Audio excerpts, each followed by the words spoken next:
In 1929, a striking painting surfaced in Paris and was quickly certified as the long-lost Samson and Delilah by Rubens, on the word of a single expert, Ludwig Burhard.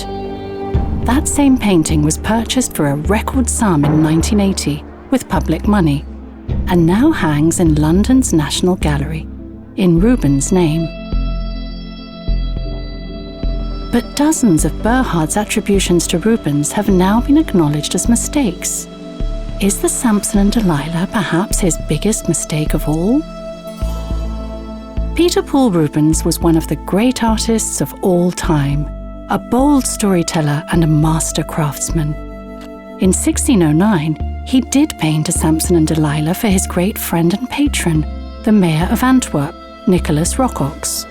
It was even recorded in this eyewitness painting of Rocox's Great Hall, where it hung for 3 decades until it was lost to history.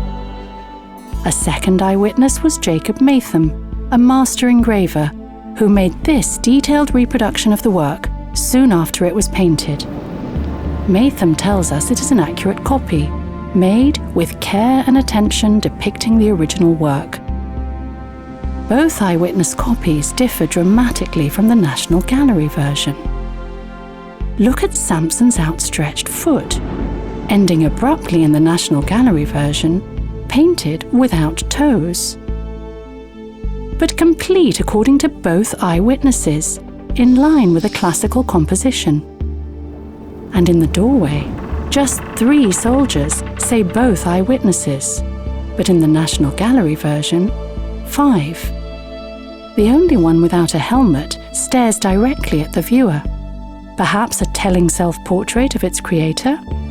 Whoever did paint this version, the technique is crude, unlike anything by Rubens. Could Rubens really have painted this carpet, its pattern clumsily thrown down, ignoring the folds of the fabric? So unlike the carefully painted textiles in his surviving works. Rubens wrote that painters must depict statues to the highest level of perfection. But look at this slapdash Venus and Cupid, with its coarse brushstrokes.